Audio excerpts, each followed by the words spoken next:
So Lewis structures involve a lot of counting and a lot of drawing, and while they may seem tricky at first, there's actually a very simple and straightforward set of rules you can follow to make sure you always can get the answer right.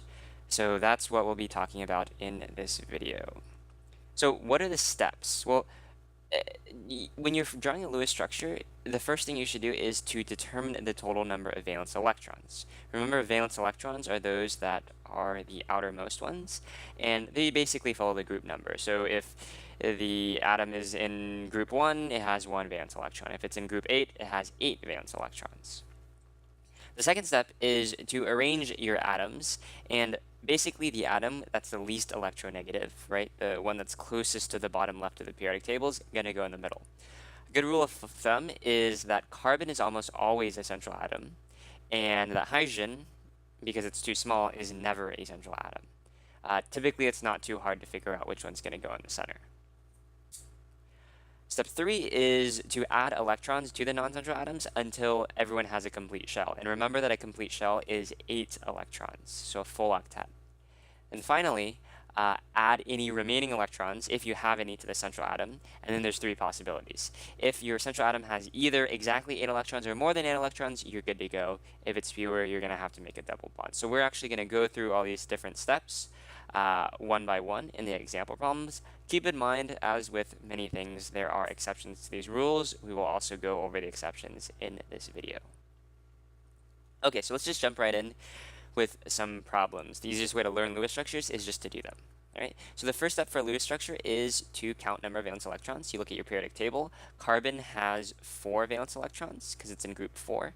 Hydrogen has 1, but I have 4 of them, so that gets me 4 electrons. So in total, I have 8 electrons. I put my least electronegative element in the middle, which is carbon. Remember, hydrogen never goes in the middle. And I put my hydrogens around the carbon, and I connect them with a single bond. I'm just following my steps. And then I count my number of electrons here, 2, 4, 6, 8. Everyone is happy.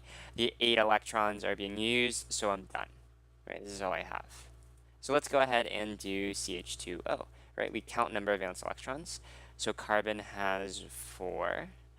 Oxygen has 6 valence electrons. And hydrogen, I have 2 of them. So I have 1 times 2, 2 valence electrons. So in total, I have 12. Carbon goes in the middle. I situate my hydrogens around it and my oxygen, connect them all with a single bond, and then my next step is to make all the elements happy, right? The non-central elements. So hydrogen is fine with 2 electrons. The oxygen is going to need a full octet. So then I add these lone pairs. And then I count my electrons. I have 2, 4, 6, 8, 10, 12, and I have 12 electrons. However, I have a problem, because if I look at my central element, which was the step 4, it does not have a full octet. It only has 6 electrons. And whenever I have less than 8 electrons in the central element, I have to remove one of the lone pairs from a non-central element and make it a double bond. So now I have a double bond. I have 2, 4, 6, 8, 10, 12 electrons still, but everyone is happy. My carbon has a full octet as well as my oxygen. So that's how you know whether to add a double bond or not. Let's do H2O, right? So oxygen has 6 electrons, hydrogen has 1, I have 2 of them, and so in total I have 8. Here oxygens go in the middle because hydrogen never goes in the middle. Connect them with a double bond, and then make the central element happy with an octet, 2, 4, 6, 8. We're done, 8 electrons. Let's do the last one, which is probably the trickiest one, right? Let's count number of electrons. Carbon has 4 valence electrons. Oxygen has 6, and I have 3 of them. So it's a total of 18 electrons. Now if I add these two guys up, I get 22. But it turns out that's not my actual total number of electrons because I have an ion. This is an ion. The 2 minus means I add an additional 2 electrons. So I have 24. I put carbon in the middle, surround it with oxygens, 3 oxygens. Connect them with a single bond. And then I make all the non-central elements happy. I give them a full octet. Now when that happens, you'll notice that I actually used exactly 24 electrons, right? Each oxygen has 8. 8 times 3 is 24. But if I look at my carbon, does it have a full octet? No, it only has 6 electrons. So there's a problem, right? Whenever my central element does not have a full octet, I replace one of these lone pairs with a bond with a double bond. So I'll get rid of that lone pair and replace it with a double bond. All right. Whenever you have a polyatomic ion, you always want to put brackets around it. Polyatomic ion just refers to the fact that there's a charge here, and then I put a 2 minus for the charge. So brackets and then 2 minus charge. Now this is not the only possibility for the structure, because it turns out that I could have placed this double bond anywhere. I could have placed it in the bottom left or the bottom right. Those are called resonance structures. So really on a test, you draw this 3 different times, placing the double bond in these 3 different locations. So there are exceptions that I mentioned before. The first one is called an incomplete octet, and it's the idea that atoms don't have to have 8 electrons. Some atoms can have fewer ones.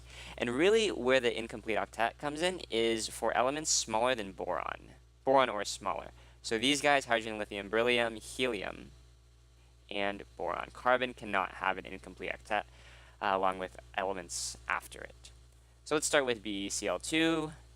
Be has 2 valence electrons, and chlorine has 7, and I have 2 of them, so that gets me 14.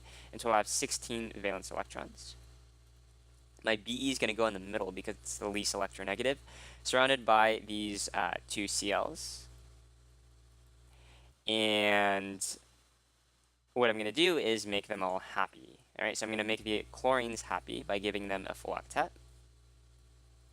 And then you'll realize that after I give the chlorines a full octet, I've used up my 16 electrons. 2, 4, 6, 8, 10, 12, 14, 16. My beryllium is fine with only 4 electrons. It's a case of the incomplete octet. All right, let's do the same thing for Bf3.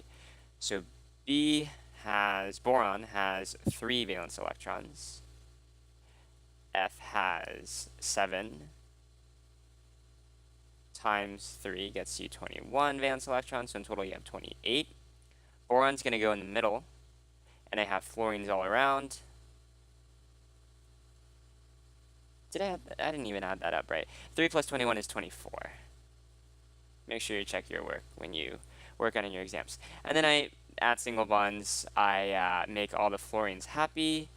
After that happens, you'll realize that I have 24 electrons, which is exactly how many valence electrons there are, so this is actually my final answer. The boron is actually okay with 6 electrons around it. So don't try to create a double bond here. It's okay as is. Only for boron, though. If it was carbon, you would have to add a double bond. Just as there are incomplete octets, there's also things called expanded octets, in which atoms can accommodate more than 8 electrons. And this happens when you have an atomic number of 10 or higher. So basically, it only happens beneath the first and second period. So anything beneath this can have expanded octets. So let's try PCl5. Phosphorus has, it's right here, so it has 5 valence electrons. Chlorine has 7, but I have 5 of them, so that gets me 35. So that's 40 valence electrons. My phosphorus goes in the middle, and I put 5 chlorines around it. I connect them with a single bond, and then I make all the chlorines happy with lone pairs.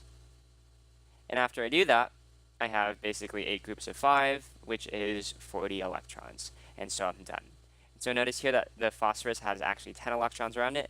That's totally fine. It can have an expanded octet. Let's do the same thing for SF4. So sulfur has 6 valence electrons. Fluorine has 7 of them, and I have 4. So that gets me 28. So in total I have 34 valence electrons. So I place S in the middle, and I surround it with 4 Fs for fluorines. And then I add an octet to each of the fluorines, the non-central elements. And then I see what I have, right? So after doing this, I've actually used up 4 groups of 8, which is 32 electrons. I have 2 left over, so I add the remaining electron to the central element, which is totally okay because the sulfur can accommodate extra electrons. All right, so the other thing you'll need to know is formal charge. The formal charge really is sort of a made-up concept. It doesn't have a real application, but it's the charge assigned to an atom, not the entire molecule, but an atom in a molecule, assuming that electrons in a bond are shared equally. So the formula that you use to calculate formal charge is the following. So formal charge equals V minus L plus S over 2. What do these variables mean? Well, each of these, so Fc stands for formal charge, V is your number of valence electrons, L is your number of lone pairs, and S is your number of shared electrons. So it's your bond. And remember that one bond is equal to 2 electrons. Now, really, I would suggest that you use a shortcut. That's what I'm going to show you right now. You never really need to use this equation because there's a better way. So the shortcut is the following. So let's say you have a molecule, and let's say it's NH3, so it's ammonia, right? There's actually a joke that has to do with ammonia. It's what did the 3 hydrogens say to the nitrogen? Ammonia, right? I'm on ya. I'm attached to ya. All right, so that's a chemistry joke for you. Terrible, right? Okay, so basically, to figure out the formal charge of this nitrogen, you take the number of valence electrons that nitrogen has, which is 5. So you take 5 and you subtract 1 for every dot or line you see. So I have 1, 2, 3, 4, 5 dots, so I have 2 dots and 3 lines. I subtract 3 for the lines, 2 for the dots. That gets me 0. That's my formal charge. So the formal charge of this nitrogen is 0. It's as easy as that. This is foolproof. It'll always work. So you never actually have to use this formula. Just use this shortcut. All right, and the last thing I'll talk about is polar bonds. So a polar bond is a bond in which electrons are not evenly distributed, and they only occur when you have 2 different atoms, and they differ in electronegativity. So let's say I have a hydrogen bonded to a chlorine. The chlorine is much more electronegative, and so you have a dipole, right? It'll pull in the electrons a bit more. So to draw the dipole, you draw an arrow towards the more electronegative element, right? If electrons are closer to chlorine, the chlorine is going to have a negative charge. So this is a delta, it's a partial negative charge, leaving a partial positive charge on the hydrogen. Now, you should remember that the larger the difference in electronegativity, the stronger the dipole moment, right? So it's a dipole, it's an uneven distribution of electrons, and the stronger the dipole, the more polar the bond. So let's try this example. So rank the following bonds from least to highest polarity. Right? So we have NF, CF, and CH. Okay, so this is something you would use the periodic table for. Remember that fluorine is the most electronegative element, so anything with fluorine in it is likely going to be a very polar bond.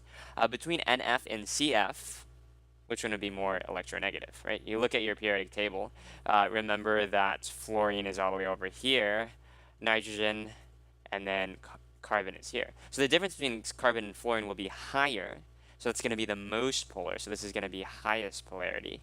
NF is going to be the second highest polarity. And just remember that C and H have very similar electronegativities, and CH is actually never a polar bond. So it's actually non-polar. And so this is going to be our least polar bond. And so from highest to lowest polarity is CF, NF, and CH. Very important concept. When we talk about VSEPR theory, we'll have to use this to determine whether an entire molecule is polar or not.